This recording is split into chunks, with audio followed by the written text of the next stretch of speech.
삼국시대는 신문제가 귀족, 그리고 생산직종사다인 평민, 그리고 천민. 청동기 이래로 정복사업을 통해서 왕이 부족장을 한자로 가라고 불리우는 부족장을 통합하고 재편성하는 과정에 일부 가, 즉 일부 부족장들을 최고의 지배신분 귀족으로, 그리고 생산직종사다인 평민으로, 그리고 정복당한 나라의 백성들을 천민으로 삼국사에 이랬지. 그러다가 정확하게는 삼국통일기 때, 편의상 통일신라 때 정복당한 나라의 일부 백성들을, 평민은 평민인데 거주 이전이 제한을 받는 너희 고향같이 생각하고 살아라 해서 향, 그리고 신라 정부의 대드는 백성을 중심으로 개간사업을 주로 시켰던 부공민, 이들은 평민이긴 평민이나 농업에 종사하는 자들. 이 부공민은 주로 좀 험준한 산을 개간하는 데 시켰고, 그래서 통일신라의 신분제는 특수행정 불황민, 이래서 뭐 향과 부공민이라는 게 출현을 해.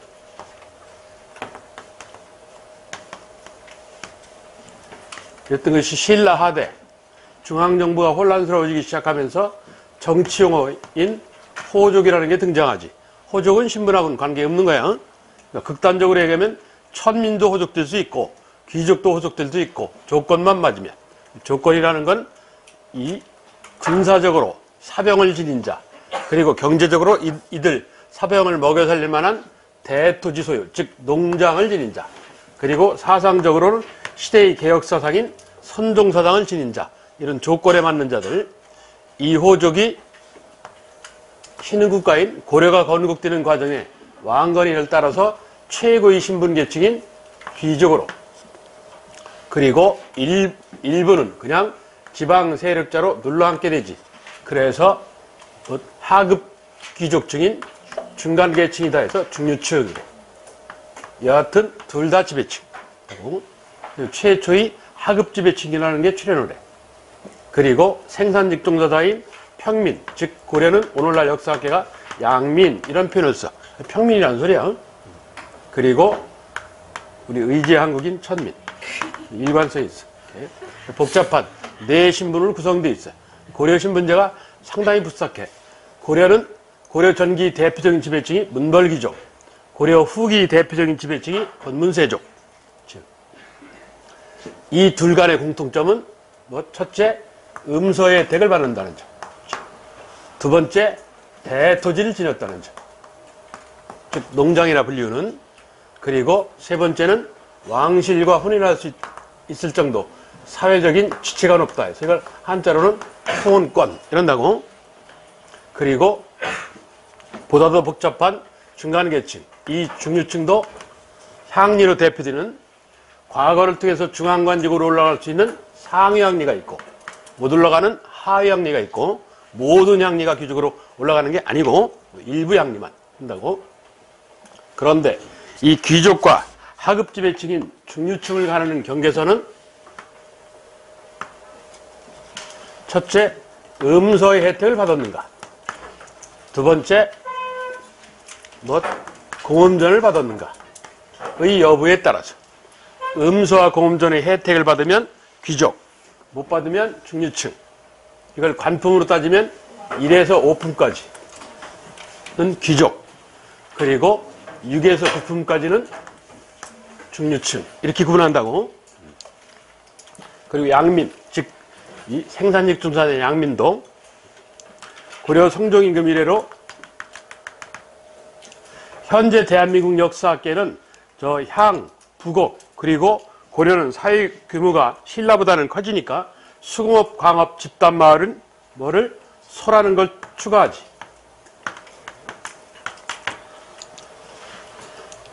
이걸 다 합쳐서, 이 향수복을 합쳐서 신량역천이라고 해요. 현재 대한민국 역사학계는.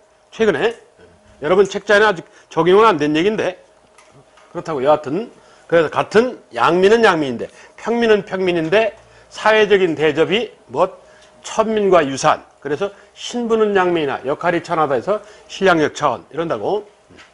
그래서 향소보국 체제라는 게 고려사회에 등장을 하죠. 이렇게 복잡한 4개의 신분 구성을 가져. 이러니까 이에 대한 강한 반발이 나타나서 소위 역성혁명이라는 게 등장을 하지. 그래서 신분도 혁명적으로 뒤집히죠. 그래서 최고 지배계층 귀족, 그리고 중류층, 그리고 양민, 이걸 다 양인이란다. 그리고 일관성 있는 천민. 이게 조선조 15세기 조선 초기 신분제지. 소위 양인과 천민으로 해서 뭐 양천제, 조선이 망할 때까지 법적으로 양천제야. 그러니까 법적인 측면의 신분은 양인과 천민밖에 없어요. 그랬던 것이 15세기에서 16세기 건너가면서 훈구파와 살인파의 집단 패싸움에서 사화, 그리고 연산군의 정치적 실정, 즉 정부의 통제력이 떨어지기 시작하니까 세계가 하나로 왔으니까 다시 세계로 원위치를 해. 그래서 양인 중 최고 지배계층 양반, 그리고 양반의 우월성을 강조하기 위해서 저 중류층을 해서 뿌리를 두고 있는 애들을 완전히 다른 신분으로 만들어. 이건 같은 귀족 신분 내에 차등이 생기는 것 뿐이고, 이건 전혀 다른 신분층이야. 즉 층수가 달라지는 거야, 완전히. 그래서 소위 뭐 중인이라는 신분이 출현하죠. 이게 양반과 중인이라는 소위 여하튼 지배계층들의 얘기야. 그리고 생산직종세사 항상 백성이었다 해서 뭐 상민이지. 그리고 일관성이 있으신 천민. 복잡한 4개의 신분을 가져. 이러는 요인은 직업이 뭐냐, 가문이 어떠냐, 그리고 거주지역이 어떠냐. 직업, 가문, 거주지역에 따라서 양반, 중인, 상민으로 구성이 돼. 양인들이. 이게 실제적, 즉 현실적 신분제. 조선 중기 16세기 이래로. 그래서 크게 양반과 상민으로 갈라볼 수 있다 해서 이걸 편의상 반상제 이렇게 부르죠. 조선사에 실제 존재했던 신분제. 이랬던 것이 18세기 후반, 19세기에 역삼각형의 형태를 보이지. 전체 인구의 70%가 양반, 너나 나나 다 양반. 중인은 이미 거의 양반화 되었고, 그리고 생산직종서사인 상민 28%. 천민이 가장 극단적인 삶을 보이지. 전체 인구의 1.5% 최대. 그러니까 100명 중에 1명에 불과해. 천민. 조선 후기인 18세기 후반, 19세기 전반에 형성되는 신분제의 모습이에요. 네. 이랬다가 1894년 가보개혁으로 법적으로 신분제 폐지. 이런다고. 이게 한반도 신분제인데 시험을 내면 얘가 첫째야. 생긴 형태가 다르니까. 예. 왜 양반이 많아졌는가? 왜 상민이 줄었는가? 이럴 수 있지. 그리고 천민은 다 어디 갔냐? 이러면서. 자, 그걸 배경으로 하는 얘기인데, 거기 보시면 신분제, 법적 신분제인 양천제, 16세기 조선 중기 이래로 실제적 신분제인 양반과 상민으로 나눠볼 수 있다 해서 반상제 이런다고. 자, 그중 최고 지배계층인 양반임내에 관해서 아시아상이 양반이 이미 가졌던 권력, 즉 이거 한자로 기득권이라고 하는데, 기득권을 유지하기엔 안간힘을 썼다. 첫째, 고려 때 이 중류층이었던 기술관을 하급 신분, 중인으로 격화시켰다. 즉 층을 달리했다 이 소리지. 그리고 아버지가 같은 양반임에도 불구하고 첩자식이라는 이름 하에, 즉 서자와 얼자를 차별 대접을 하였다. 그래서 서얼차대, 차별 대접이. 그러니까 서얼차별, 서얼차대, 서얼금고 다 같은 말이야. 금고는 가뒀다 이런 뜻이거든. 태종 이방원이 강하게 실시한 서얼차별 제도가 나타나. 그리고 천민인 노비에 관해서 태종 이방원이가 1414년 양인과 천민을 교류하여 혼인하게 하라. 원래 원칙은 같은 신분끼리야. 동색혼이라고 그래서. 동색, 같은 색깔끼리. 그게 원칙인데, 예외적으로 양인과 천민을 교류 허용하는 제도를 실시해. 왜? 재정과 군역을 확보하기 위해서. 편의상 양인수 확보책이라고 불러요. 양인수 확보책. 이걸 풀어 설명하면 재정과 군역 확보 이런다고. 1414년 태중 이방원이야. 이래서 실시한 정책이 노비는 따를 종자. 누구? 아버지 신분에 따라라. 이는 아버지가 양민일 경우 그 자식은 뭐가 된다는 얘기다? 양민이 된다는 얘기다. 엄마는 그대로 천민이고. 이런 예외 규정을 둬. 그런데 임금이 바뀌어서 세종 때 한 3년 8개월 정도는 태종이 전임왕 상왕으로 정치에 영향력 행사를 해. 이게 1418년부터 1422년경인데 그 사이에 있었던 아주 유명한 사건이 1419년에 유명한 이종무의 스시마정벌이라는 거야. 이종무의 스시마정벌은 왕은 세종이나 실제는 태종 이방원이 한 거야. 실제는 세종이 반대하는데도 불구하고 태종 이방원이가 강하게 밀어붙여서 대마도 스시마를 정벌해. 그래서 왕이 누구냐 그러면 세종 이러면 돼. 굳이 태종이라고 하지 말고 괜히 더 아는 척하다가 틀리지 말고 그냥 세종이래. 그러면서 세종 때 사람이 유하니까 대신들이 강하게 반발을 해. 왜? 이게 재테크, 재산의 주요 수단이거든. 이 노비라는 게. 그래서 결국은 고려 성종이 정했던 원칙인 일천즉천 천자숨으로 돌아가게 돼요. 그러니까 태종 때만 일시적으로 있던 현상이 노비종 부법이라는 거야. 그러면서 외란, 호란, 양난 이후에 정부의 통제력이 떨어져가고 이러면서 왕권이 다소 약화되어 가는 과정에 효종의 아들 현종, 조선조 27명의 군주 중에 특이하게 외국에서 태어난 사나이다 이랬지. 그 현종 임금 때인 1669년 노비종 모법을 해. 노비종 모법.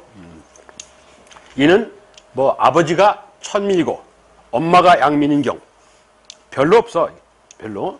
만에 하나 있을까 말까 한 건데 별로 없어. 거의 없는 일이긴 한데 법적으로 노비종 모법이라는 걸 실시해서 영조임금 때인 1741년 소위 경국대전 II 속대전 편찬할 때 이걸 문서화를 해. 법제화를 해. 그래서 조선 전기는 노비종 부법, 조선 후기는 노비종 모법 이렇게 가. 거기 써 있는 얘기가 그런 사연이다 하는 얘기야. 자, 그에 대한 문제. 내가 오늘 한 90문제 정도 풀어야 돼. 바빠. 1. 조선시대 양인 신분에 대한 설명으로 거리가 먼 것. 양반 신분에 대해서. 첫째, 1. 각종 몸으로 단순 노동력을 제공하는 국역을 면제받을 수 있었다. 그렇지. 이건 모든 지배층의 특권이야. 신라 귀족 화랑, 고려 귀족 중류층, 그리고 승려. 승려는 귀족에 준하는 대접을 했기 때문에. 예. 조선은 양반과 중인들. 이렇게. 여하튼 지배계층들은 다 국역 면제야. 이 대부분 현직 또는 예비 관료로 생활하였다. 그렇지. 3. 양반의 호칭은 조선 초 처음 등장했다. 가 아니고 976년 고려 경종임금 때 뭐를 하면서 왕을 기준으로 동쪽에 서 있는 사람을 문반, 서쪽에 서 있는 사람을 무반에서 문무 양반에서 뭐 할 때? 경정전식과 할 때. 그래서 경정전식과 할 때 처음 등장해. 양반이라는 용어가 고려 때 나온 거야. 조선에서 나온 게 아니고. 틀렸어. 4. 과거를 통해 국가의 고위관직을 독점하게 된다. 양반이라는 사람들이. 그렇죠. 틀린 건 3번이네. 다음 문제 2. 다음 글과 관련 조선 전기 사회 모습. 조선 초 양인의 최상층은 문무, 문반, 무반, 양반, 관원으로 해서 양반 어쩌고 저쩌고 이래. 맞는 얘기. 1. 문무 관원도 양인과 같이 군역의 의무를 졌다. 문무 관원은 뭐라고? 군역 면제. 현직관리는 양반 현직관리 그리고 기술관, 학생 이들은 군역 면제잖아. 2. 가난한 양민 가운데 과거학학자가 많이 배출되었다. 가난한 양민 가운데 어디서부터 가난한 양반인지도 모르겠고 그렇잖아. 과거학자가 많이 배출됐다. 어디서부터 많다고 표현하는지도 모르겠어. 그렇지? 이건 추론이 불가한 얘기야. 그러니까 말장난에 불과해. 예? 객관적으로 수치화를 할 수 없어요. 그래서 틀려. 3. 양반은 자신들의 수를 늘리기 위한 조치를 강화했다. 자신들의 수를 늘리기 위한 조치를 한 게 아니라 줄이기 위해서 노력했어. 기득권 유지를 위해서. 희귀성 원칙에 입각해서 양반수 제한 조치를 했어요. 4. 능력 있는 양인은 양반의 신분사생이 가능한 사이다. 뭐를 통해서? 과거를 통해서. 그래서 고려보다는 개방화된 사이다. 이럴 수 있어. 해당하는 건 4번. 다음 문제 3. 다음 글의 밑줄 친, 즉 좁은 의미의 중인에 관하여. 좁은 의미의 중인이 있고, 좁은 의미의 중인이란 기술관을 지칭한다고 그랬지. 잡과 합격자들. 넓은 의미는 양반과 상민 사이에 있는 모든 이들을 뜻하고, 그중 좁은 의미의 중인에 대해서 틀린 것 얘기야. 좁은 의미의 중인에 해당하는 기술관들은 누구라고? 첫째, 의과 합격자. 그렇지. 그리고 두 번째, 통역관 시험. 역과 합격자. 그리고 세 번째, 법률, 율과 합격자. 원래는 여기가 이과였었는데 중앙관청의 실무행정 당사자인 설이, 그런데 이과는 취재로 빠져나가고 율과가 들어왔어 나중에. 그리고 기상청 직원들, 해와달 해서 음향과 합격자들. 이게 소위 사과다 이랬어. 기술과 안 하면 요 넷을 지칭하는 거예요. 의과, 역과, 율과, 음향과. 이거에 관한 질문이에요. 이거는 1. 천체를 관측하여 일기를 예보하는 천문관. 음향과 아니래. 음향과. 2. 형주에서 실시한 율과를 통해서 선반된 관리. 율관. 요즘 법무사, 변호사 이런 사람들. 3. 숙종대 서울에서 제일 부자로 꼽혔던 역관. 이건 역과 합격자. 이건 변승합이라는 실존 인물이 있어. 변부자. 조선조 18세기 최대 거부야. 통역관 출신에. 4. 수령을 보좌하며 지방의 실무행정을 맡아보였던 지방의 이방. 전혀 관계없지. 이거는. 세습직에 무슨 시험 봐서 이방되는 제도는 없어요. 그래서 틀린 건 4번 문항. 다음 문제 4. 다음의 밑줄 친 부분에 관하여. 밑줄 친 부분이란 양반 사대부들은 자신들이 기득권을 지키기 위해서 양반이 더 이상 늘어나는 걸 막기 위한 조치를 하였다. 아까 두 가지가 있다고 그랬어. 첫째, 기술관을 중인으로 격화. 두 번째, 서울차별. 그렇죠. 그에 합당한 걸 찾아라 하는 얘기야. 그래서 기술관 영리들을 중인으로 편성하였고, 니은 향리 서예들 문과응시를 제한하였다. 그렇지. 해당하는 건 경리은. 경리은. 즉 1번. 다음 문제 5. 다음 밑줄 친 이들에 대해서 경국대전에 이들의 악행을 처벌하는 조목이 있습니다. 수령이 탐욕스러우면 이들도 덩달아. 수령은 아닌 모양이야. 백성을 침해합니다. 누구 얘기하는 거야 이게? 향리. 이래서 세종대왕이 뭐를 해? 원악향리, 못된 향리, 원악향리 처벌법이라는 걸 만들어. 1419년에. 그리고 1년 뒤에 백성이 사또, 수령에 대해서 고소하지 말아라. 이 부민고소금지법. 이래. 향리는 처벌법을 만들고 사또에 대해서는 고소를 못하게 하고 이랬다고. 자, 그게 세종조의 얘기야. 실제는 이것도 상황 태종이 한 거예요. 1419년, 1420년은 태종이 정치하던 시절이에요. 자, 여하튼 향리에 관하여 기역, 가호, 호에 공무를 부과하고 징수하는 실무를 담당한 이들이라 할 수 있다. 누구? 향리. 그중 구체적으로 얘기하면 호방. 재정 문제 관련한 사람이 호방이야. 이 사람이 수석향리야. 그러니까 이방은 낄 때 안 낄 때 다 끼는 놈이고. 그러니까 이방 몇 번 해야 이 호방하는 거예요. 호방은 사또도 함부로 못하는 사람이에요. 니은 토착 세력으로 향촌 주민들에게 위세를 부리기도 하였다. 그렇지? 왜? 여하튼 지배층이니까. 디귿 사신을 수행하면서 이건 역관이야. 중인은 중인이나 역관이야. 지방 향리가 아니고. 니을 문과에서 응시할 수 없었지만 무과를 통하여 무반직에 진출할 수 있다. 문과에 응시할 수 없었지만 누구야? 양반 첩조식인 서울에 관한 설명이야. 그래서 향리에 해당되는 건 기역, 니은이야. 세종 때 원악향리 처벌법이라는 게 있다. 이걸 기억하셔야 돼. 세종 때 원악향리 처벌법이라는 게 있다. 해당하는 건 1번이래. 다음 문제 6.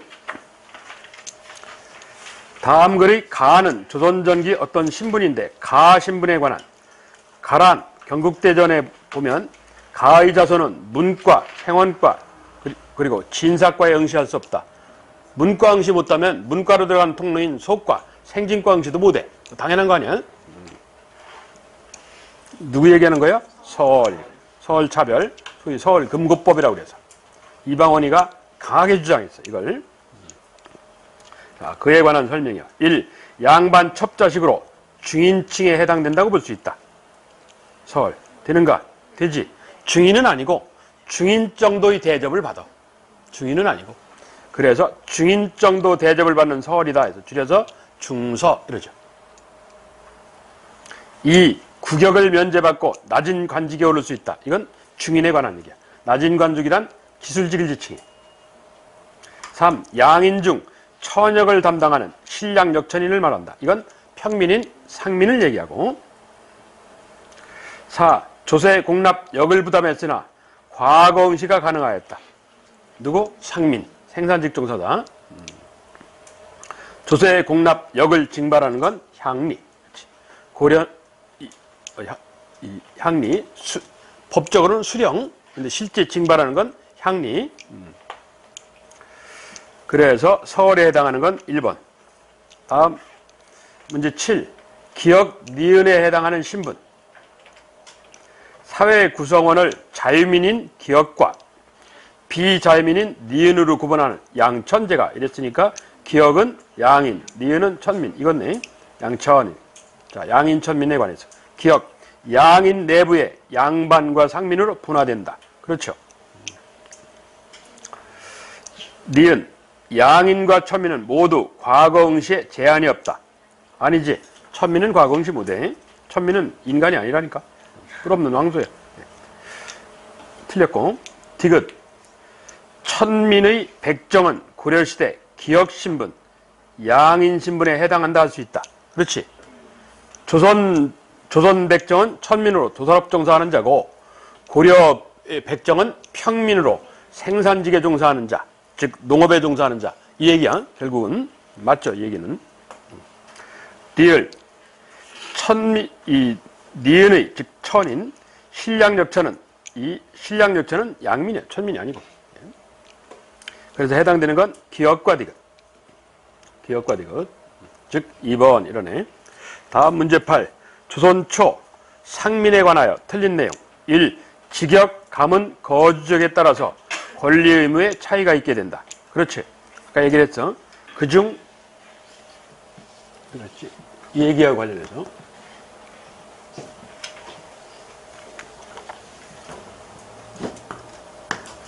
같은 상민인데 농민은 법적으로 1년 중 6일 하는 몸으로 떼어를 해서 구격의 의무가 있고 그리고 또한 군역의 의무가 있고 이에 반해서 상인, 수공업자, 편의상 상공어인 이러는데 상공인은 구격의 의무가 있고 군역은 제한을 하고 실적으로 없어. 말은 제한한다고. 일부 필요하면 데려다 쓸 수는 있어. 예? 무기를 수리한다든가 이럴 때는 써야 되니까. 그래서 얘는 수공업자들은 국가가 필요한 물품을 만들어 납품하라. 상인한테는 국가가 필요한 물품을 역시 납품하라. 그래서 이걸 뭐라고 그래? 관청이 필요한 물품에서 관수품 조달 의무라고 그래. 조달 의무라고. 이게 구격으로 보는 거야. 그런데 농민은 강한 군역의 의무라는 게 존재하기 때문에 그 의무가 크니까 그만큼 혜택이 커요. 법적으로 과거응시 가능이야. 그런데 상공인은 과거응시 제한, 실적으로 불가능이야. 말만 제한이지. 이걸 일컬어 권리와 의무의 차이 이렇게 표현하는 거야. 그걸 배경으로 한 표현이야. 그래서 1. 직역, 직책에 따라서 하는 일. 가문, 그리고 거주하는 지역. 양반들은 대개 마을 북쪽에 위치했지. 남쪽을 바라보고 남양집들. 그리고 중인들은 마을 중간에 있고 중촌. 그리고 나머지 동, 서, 남 이쪽은 일반 평민이 살고. 그 얘기야. 이 과거 시험에 응시 자격이 있었으나, 즉 상민들 현실적으로 힘들었다. 그렇지. 왜? 돈이 많이 들고 시간이 없어. 먹고 살아야 되기 때문에 시간과 비용 문제. 시간과 비용 문제로 법적으로는 가능해. 경제적인 능력만 되면, 시간이 충분하면. 실제 최근 한 7, 8년 전에 조사한 걸 보면 전체 과거 합격자 중에 30여 %가 평민 출신이야. 예? 한 10여 %밖에 안 될 줄 알았더니 의외로 많더라고. 예? 3.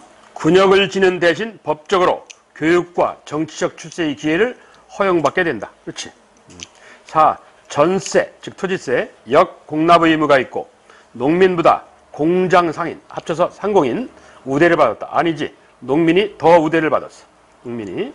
사농공상이라고 해서 순서가 조선사회는 철저한 차별사회, 순서사회이기 때문에 성략적 차별론에 입각해서 이걸 3인, 내 백성 이러는데 내 백성이다 해서 3인 이렇게 표현을 해. 3인이란 사, 농, 공, 상의 순서야. 그게 사는 선비사자, 요건 지배층 이런 개념이고, 농은 생산직 종사자, 공, 얘도 생산직 종사자인데 생산직은 생산직인데 사차 관련된 생산직으로 봐요. 예. 그리고 상인은 생산직 종사자가 아니고 자기 이익을 추구하는 자로 봐. 조선사회가.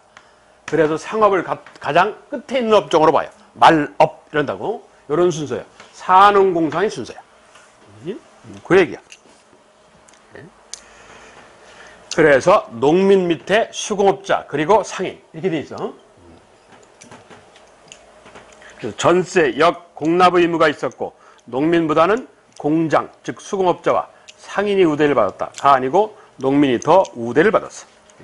4번 문항이 틀렸어. 다음 문제 9. 제시된 자료의 신분에 관하여. 제시된 자료란 누구요? 신량역 천. 그렇지. 신분은 양민이나 역할이 천하다. 7종류. 그 신량역 천에 관하여. 기억. 천민과 함께 피지배층을 이룬다. 그렇지. 상민과 천민은 피지배층이야. 지배를 당하는 사람들이야. 니은 천한 역할을 담당하였지만 상민에 속하는 이들이다. 그렇지. 신분은 양민이야. 상민이야. 디귿 국가 재정 확보를 해서 신분을 해방하기도 하였다. 이건 뭐 천민인 노비에 관한 얘기지. 노비에 관한 노비해방 뭐 이거 천민에 관한 설명이야. 리을 재산으로 취급되고 노비에 관한 설명이야. 그래서 해당하는 건 기역 니은이야. 즉 1번이래. 다음 10번. 밑줄친 인물이 속한 신분이 각 시대별 특징. 밑줄친 인물이란 여기 충북 진천에 사는 임복이라는 인물이, 이 임복이라는 자가 흉년에 가난한 백성을 돕기 위해서 곡식 2년이 아니라 2천석, 오타야 2천석 그걸 바쳤다. 대기근이 들었어. 세조 말년인데, 세조 때 대기근이 들으니까 여기 충북 지천에 사는 외거노비가 이 2천석을 바쳤어요. 그래서 중앙정부에서 기특한 놈 이래가지고 얘를 신분 해방을 시켜주려고 그랬어. 근데 강하게 반발이 나왔어. 쉽게 신분 해방을 시키면 안 됩니다. 그래서 반대 부닥쳤어. 그 대신 본인은 해방시켜주지 않지만 그 아들이 4명이야. 아들 4명을 해방시켜주자. 그러니까 그것도 또 반대를 해. 좀 무리하다고. 그러니까 이 얘기를 들은 임복이가 1000석을 더 바쳐요. 결국 3000석을 바치는데, 그래서 아들 넷은 신분 해방이 돼요. 아버지는 안 되고. 아버지는 안 되고. 그 아버지 입장에서는 자기가 된 것보다 낫지. 아들이 되는 게. 그래요. 허균이도 그렇네. 허준이도 그랬어. 본인은 중이냐. 관직만 최상위 계층까지 올라가는데 신분은 중이냐. 그런데 아들은 양반화 시켜줬다고. 양반이 됐다고. 자기까지 되면 좋지만 그렇게 잘 안 돼. 다음 때 혜택을 주지. 대체적으로. 여기 얘가 그냥 그런 경우의 예야. 자, 이 사람은 외거노비야. 외거노비. 그럼 그에 대한 설명이야. 1. 통일신라. 대부분 전쟁을 통하여 형성되었다. 전쟁을 통하여 노비가 형성된 건 어느 때야? 삼국시대요. 통일신라는 형벌이나 부채노비야. 죄를 졌거나 이 돈을 갚지 못해서야. 이 고려 양민에 비하여 더 많은 세금을 납부한다. 일반 양민에 비하여 더 많은 세금을 납부하는 사람들은 노비는 납세 의무가 없어요. 인간이 아니니까. 인간이 아닌데 무슨 세금을 내. 이거 누구 얘기하는 거야? 신량역천 얘기하는 거야. 신량역천. 일반 농민에 비해서 뭐 신공, 몸값을 내죠. 3. 고려 직역을 세습하였고 토지를 국가로부터 받았다. 이건 중류층에 관한 설명이에요. 예를 들어서 외역전을 받는 향리라든가 군인전식과 군인전을 받는 중앙군이라든가 이런 이들에 관한 설명이에요. 4. 조선 농업에 종사하거나 몸값, 신공을 바치기도 하였다. 되죠, 이건. 그래서 조선사의 신공, 몸값 그러면 외거노비에 관한 얘기야.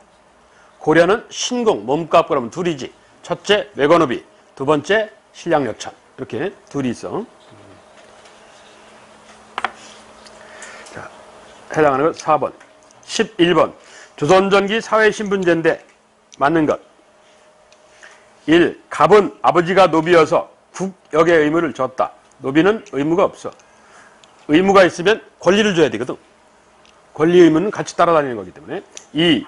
을은 국가의 허가 없이도 보부상에 할 수 있다.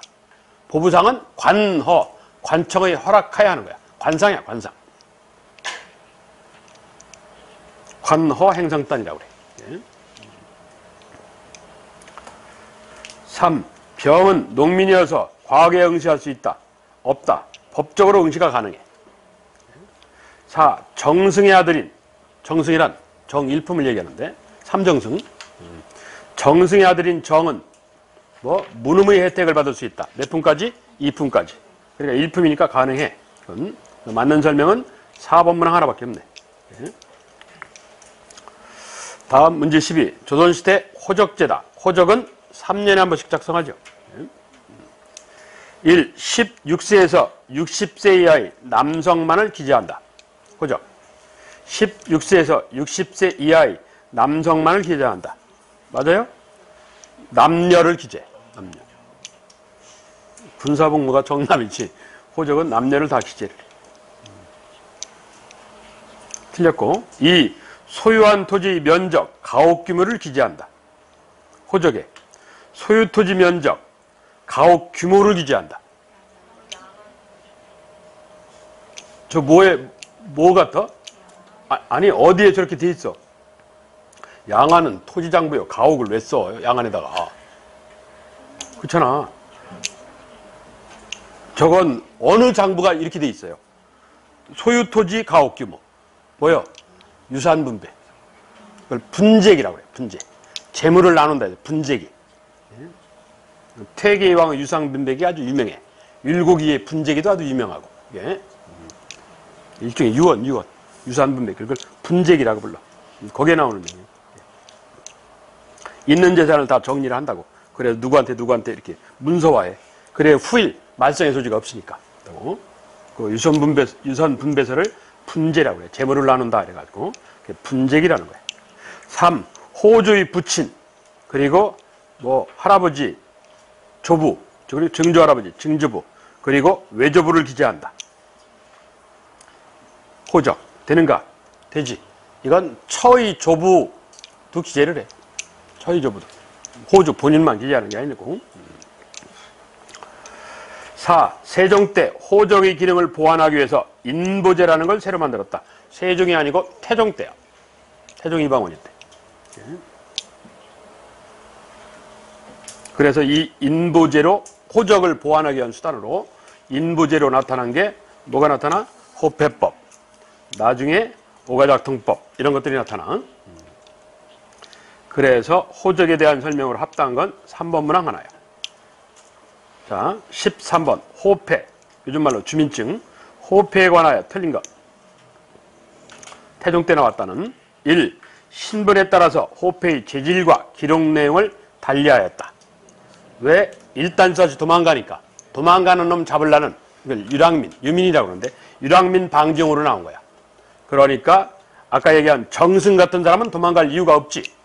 그러니까 이름, 주소 이러면 끝이야. 휴대폰 번호 뭐 이 정도지. 그런데 천민은 일단서지 튈 거 아니야. 생긴 형상을 깨알같이 적어요. 예. 그래서 호패는 재질과 기록 내용에 차이가 있어요. 재질은 정승은 앞에 코끼리 상하로 만든 것 써. 그리고 이 천민인 노비 남성은 뭐 잡목 아무나 뚝 번질렀어 그냥. 그래서 재료의 차이가 있어요. 이 백정과 노비는 군역의 의무가 없어 호패를 발급하지 않았다. 호패 발급 대상은 양반에서부터 누구까지? 천민에 이르기까지. 양반에서부터 천민에 이르기까지. 틀렸어. 3. 16세 이상의 남자는 호패를 착용하였으나 여자는 착용하지 않았다. 2. 16세 이상의 남자는 호패를 착용했으나 여자는 착용하였다. 호패 착용의 대상은 뭐라고?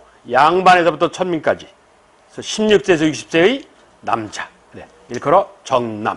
노동력을 가진 자. 신분적으로는 양반에서부터 천민까지. 그리고 남녀, 나이로는 16세에서 60세의 남자에서 정남. 한다고. 16세에서 60세의 이 정남. 그리고 신분적으로 양반에서 천민에 이르기까지를 대상으로 하는 게 조선사회에 세 개가 있어. 그렇지? 첫째, 태종 때 호패 착용 대상. 그렇지? 두 번째, 조선주기 속옷법. 그렇지? 또 태종 이방원 때 일단지사시 예비군 서류상 편성되어 있는 잡세군. 요 셋이 16세에서부터 60세까지 정남으로 신분적으로는 양반에서 천민에 이르기까지를 대상으로 하는 사람들이야. 네, 그 세 가지가 기억을 해야 돼. 4. 호패는 오늘날 주민증과 같은 일종의 신분증명서로 역과 조세부담자의 동태, 움직임, 동태를 파악할 목적이다. 즉 유랑민 방지용이에요. 유랑민 방지용. 그래서 틀린 건 2번 문항. 다음 14번.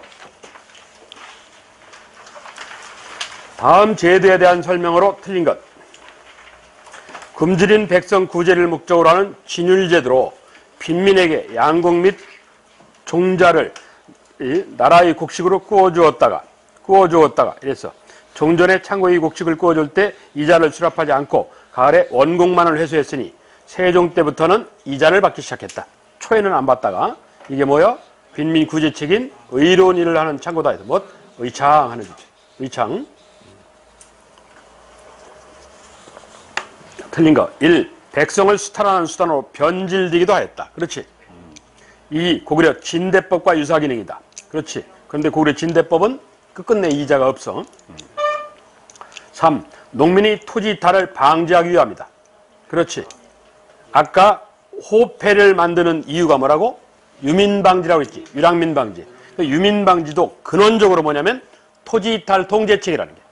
그게 본 표현이야. 그러니까 토지 이탈 통제. 농촌을 떠나는 걸 막으려고요. 농촌을 떠나는 걸. 이 농촌을 떠나는 걸 막겠다는 표현을 다양하게 써. 국사교과서가. 뭐라고 쓰냐? 첫째, 농민생활 안정. 이렇게 쓰다든지. 아니면 농민의 최저생계 유지. 아니면 이렇게 쓴다든지. 아니면 유랑민방지. 이렇게 쓴다든지. 그런데 근본적인 시각은 농민이 농촌을 떠나는 걸 막자. 농민이 농촌을 떠나는 걸 막아야 세금 받을 수 있고 군대 끌고 갈 수 있어. 그렇잖아. 그게 본질이야, 저게. 농민이 토지 이탈 통제가. 그러니까 농민을 그 땅에다 묶어놓겠다는 얘기야. 움직이지 못하도록. 그게 본질적인 의도야. 국가가, 지배층이 백성을 바라보는 본질 시각은 농민이 토지 이탈 통제야. 이걸 다양한 표현으로 말을 한다고. 그 3번 문항의 본질이야.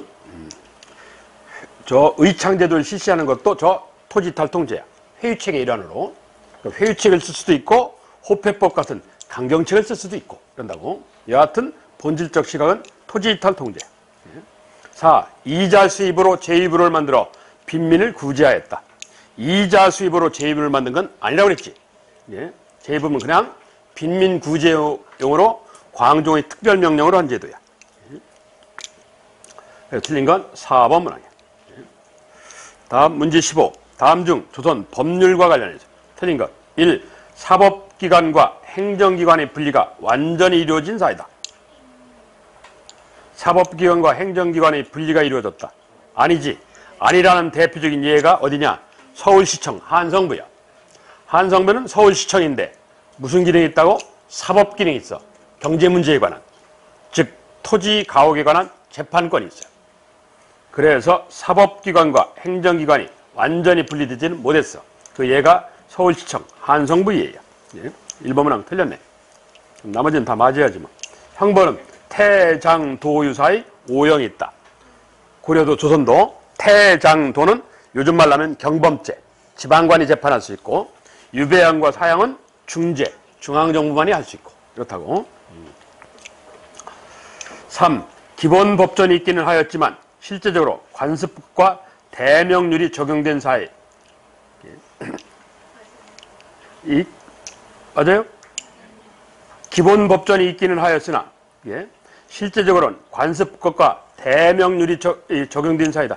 기본법적이 있기는 하였으나 뭐요? 건국대전. 그렇지. 실제적으로는 뭐 관습법과 지방관도 관습법을 대체로 중시를 했어. 그리고 형법에서는 뭐 경국대전 형전보다는 뭐를 적용했다고? 대명률을 적용했어. 그 소리야 이게. 4.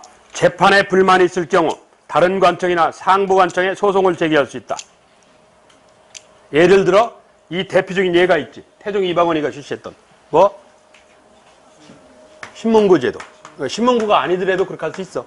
신문구가 아니더라도. 사또한테 억울하다고 재판 걸어. 그런데 그 재판의 결과가 마음에 안 들어. 그럼 그 결과지를 받아가지고 어디 가느냐? 사또의 통제권을 쥐고 있는 누구한테 가? 도지사한테 가. 관찰사. 가명으로 올라가.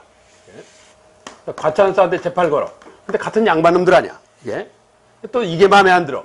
그럼 또 결과지를 들고 어디 갔냐? 중앙, 서울 올라가. 관찰사의 비리가 있다고 보는 거지. 서로 보이지 않게. 그래서 얘네들을 통제할 수 있는 서울에 어디로 가겠어? 공무원 아니야. 어디로 가? 감사원으로 가야지. 그치? 사원부로 가. 근데 사원부도 뭐 친척이나 뭐가 있을 수 있잖아. 이것도 마음에 안 들어. 그때는 어떻게? 신문구 치야지. 이러는 거야. 그러니까 사원부의 결과지를 받아야지만 신문구를 칠 수 있어. 그게 절차가 좀 복잡해. 이거에 관한 설명이에요. 그래서 틀린 건 1번 문항. 16번 서원과 향악에 대하여. 서원과 향악에 대해서 1. 향악은 종중 내부의 결속을 다진다.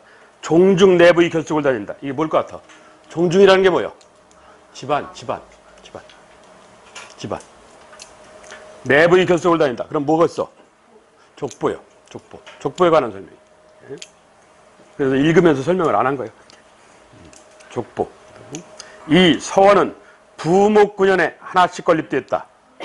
부목군연에 하나씩 건립됐다. 뭐요? 향교야. 향교. 지방공립학교.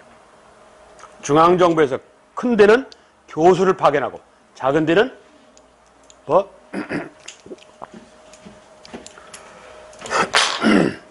큰 데는 교수를 파견하고 좀 높은 신분의 이 교육자라고. 작은 데는 뭐? 큰 데는 교수. 부목군에 그러잖아. 부목은 교수. 그리고 분녀는 훈도. 같은 선생님인데 교수가 좀 실력이 낮겠지 뭐. 그 소리야 이게. 자, 다음 3. 서원은 수령을 보좌하고 향리를 감찰하는 기능이 있다. 수령을 보좌하고 향리를 감찰한다. 이거 어디요? 유양소예요. 유양소라는 소 자치기구야. 4. 서원과 향약은 향촌사의 살림의 세력 기반이다. 이 표현이 제일 중요하지. 서원과 향약은 뭐? 살림양반이 세력 강화 수단이야. 살림양반이 세력 강화 수단. 조선 중기 16세기를 내면 뭐 성리학을 내든지 성리학자를 내든지 아니면 성리학자들이 세력을 강화하는 수단. 서원 아니면 향약을 내는 거야. 셋 중에 하나야. 서원 향약은 향촌 살림양반이 세력을 유지하고 강화하는 수단이야. 살림양반의 단결기관, 서원. 그리고 백성 통제수단, 향약. 이런 거지. 해당하는 것 4번. 다음 17번. 고려조선의 여성지위와 관련된 설명인데 틀린 게 있다. 1. 고려 여성은 비교적 자유롭게 재혼을 할 수 있다. 그렇지? 재혼 아니라 30혼도 한다니까? 하여튼 지 하고 싶은 대로 해. 고려는. 고려시대 여성은 재산권을 행사했지만 남성과 대등한 사회상을 한 건 아니라 할 수 있다. 이건 맞지? 그렇지? 가정 내에서는 동등하나 직장 생활에는, 사회생활에는 문제가 있어. 관직 진출은 가능성이 없다고. 그 소리야. 3. 고려시대의 재산 상속은 남녀 균분이었는데 조선 초부터 여성은 상속권을 박탈당했다. 아니지. 조선 중기까지는 유지됐어. 이게 조선 후기부터 대체적으로 박탈돼. 조선 후기부터. 일부 집안은 조선 중기에 변하기 시작하긴 하나 대체적으로는 조선 후기야. 4. 조선 초 관리가 죽었을 경우 그의 처가 재가지 않으면 수신전을 지급한다. 되지? 어디에서? 과전법에서. 이게 과전법에만 있었던 얘기야. 세조가 직전법을 하면서는 폐지를 해요. 이게 과전법에서는 존재한 얘기야. 근데 이 수신전 제도는 고려 뭔 제도 갖다 쓴 거라고? 구분전 제도 갖다 쓴 거야. 그렇지? 구분전 제도를 갖다 세분화한 거야. 틀린 건 3번 문항이네. 다음 18번. 아니구나. 경제사. 근세경제. 그렇지. 즉 토지제도 과전법. 그리고 세조의 현직자한테 주노라 직전법. 과전법은 뭐 전현직을 대상으로. 그렇지. 원래 토지라는 건 현직 대상인데 이 과전법이 예외야. 그리고 직전법은 현직 대상. 그렇지. 그리고 성종임금 때의 토지 세금 제도인 관수강급. 이건 토지 제도는 아니야. 세제죠. 게다가 16세기 중반 명종 때 직전법 폐지. 그러니까 조선도 토지 제도는 과전법, 직전법 두 개밖에 없어. 예. 그리고 한반도 농업기술. 그건 뭐 그때 가서 하고. 자, 1. 다음과 같은 경제관이 반영된 경제정책. 검소한 것이 덕이 함께하는 것이요 사치는 악이다. 검소하게 살아라지. 이건 유교적 검약이라고 그래. 유기적 근검절약. 요즘 말로 하면 유기적 근검절약. 유교에서 얘기하는 절약정신. 두 번째, 농사와 양잠은 의식의 근본이니 농본. 그렇지. 세 번째, 우리나라에는 이전에 공상, 공업과 상업, 공상에 관한 제도가 없어서 백성들 중 게으르고 놀기 좋아하는 자들이 수공업, 상업에 종사하기 시작했다. 이러니까 이건 놀기 좋아하는 놈들이 하니까 좀 통제할 필요가 있다고 본 거예요. 이걸 뭐라고 그래? 억상공. 그래서 유교적 농본억상. 이 소리야. 합치면. 자, 이게 조선조 경제정책의 원칙이야. 이게 철저한 차별이라니까. 농본억상. 고려는 그냥 중농 이러는데 조선은 농본억상. 상공업을 억제. 자, 그 농본억상에 관련된 얘기야. 1. 정부는 민간인에게 광물 채굴할 수 있게 하였다. 민간인에게 광물 채굴할 수 있게 하였다. 억상에서 벗어난 거지. 왜? 정부 통제력이 떨어졌어. 정부가 막을 능력이 없어. 예. 힘이 딸려. 예. 2. 정부는 문해기법을 장려, 생산을 증대코자 하였다. 정부는 문해기법을 장려. 이건 농분에 해당되는 표현이야. 그렇지? 그런데 했느냐가 문제야. 정부는 문해기법을 장려를 안 했어요. 왜? 물을 전제조건으로 하는데 조선사에는 봄에 가뭄이 들어요. 오축해 기단의 영향을 받아가지고. 이게 강화도 태백산맥을 못 넘어와요. 이게. 그래서 이게 봄 가뭄을 우려하여 이런다고. 봄 가뭄을 우려하여 정부는 이양법을 반대를 해요. 그래 놓고 뭐라고 그러냐? 이 땅받기 운동. 그래서 이거 누르랍 따라서 갖고 친압농법이라고 그래. 일부 지금 북쪽 관서 관북 지방에는 지금도 반농사에서 쓰는데 누를진 발불압 따라서 갖고 진압농법. 왜? 이 손에 이런데 길에 흙 이렇게 손가락으로 이렇게 헤쳐갖고 한 1cm, 2cm 정도 파. 근데 그 안에 있는 흙을 만지면 흙이 말라있어. 축축해. 축축하잖아. 근데 그래는 이건 눈에 보이지는 않으나 미세하게 물띠가 있다는 얘기야. 물 방울이 있다고. 걔네 얘기를 꺼내가지고.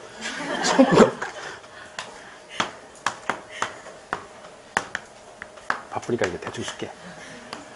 이게 모세관이라는 건데, 과학에서.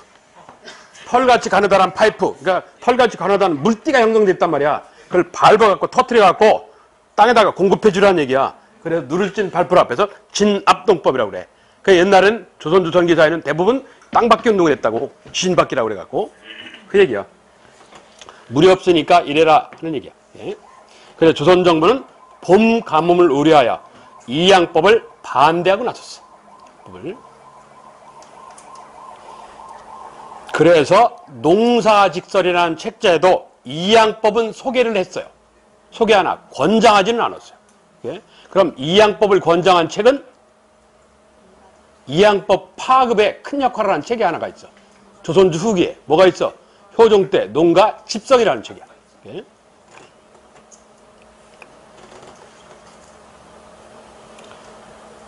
(3) 기술자들을 공장안. 안은 이게 문서한자야. 수공업자 등록장부. 지금 말로 하면. 예? 수공업자 등록장부. 예? 기술자들을 공장 안에 등록시켜서 물품을 제작하게 했다. 통제했다 이 소리지. 뭐 해당돼? 억상공에 해당되지. 수공업자 통제하는 모습에 해당돼. 예? 이건 되네. 농본억상에. 4. 정조는 재정 수입을 늘리고 상공업을 진흥시키고자. 상공업을 진흥시키고자 하면 조선 경제관을 벗어난 거야. 예? 억상공에서 벗어났다고. 그래서 맞는 건 3번 문항 하나밖에 없어. 농본억상에 해당하는 얘기는. 다음 문제 2. 고려 전식과 조선 과전법에 대한 설명이다. 중 공통점이 아닌 걸 찾아라. 가. 땔감을 거둘 수 있는 토지를 따로 지급한다. 이는 땔감을 얻을 수 있는 토지라는 건 뭐야? 시라고 그러지. 전식과는 시지. 고려는 북쪽에 있는 나라니까 이건 고려에만 해당돼. 공통점에 해당이 안 돼. 나. 토지 지급을 인품을 기준으로 한다. 이건 고려의 뭐요? 시정전식과예요. 경종 때. 다. 등급에 따라서 차등있게 지급한다. 이건 공통점이지. 공무원을 대상으로 한 거니까. 라. 토지를 줬다는 건 수도권만 준 거다. 맞는 소리고. 마. 실시도정 토지가 부족해서 개정되게 되는 일이 벌어진다. 돼요? 되지. 고려는 뭐요? 문종 때 경정전식과를 얘기하는 거고, 조선은 직전법을 얘기하는 거고. 왜? 토지 부족으로. 둘 다 토지 부족으로. 그래서 누구를 대상으로 한다고? 현직관리. 이런다고. 그 소리야 이게. 그래서 경리. 가 하나만 틀렸네. 가 하나만. 틀린 건 1번 문항. 이래. 여기까지 하고 쉬었다 합시다.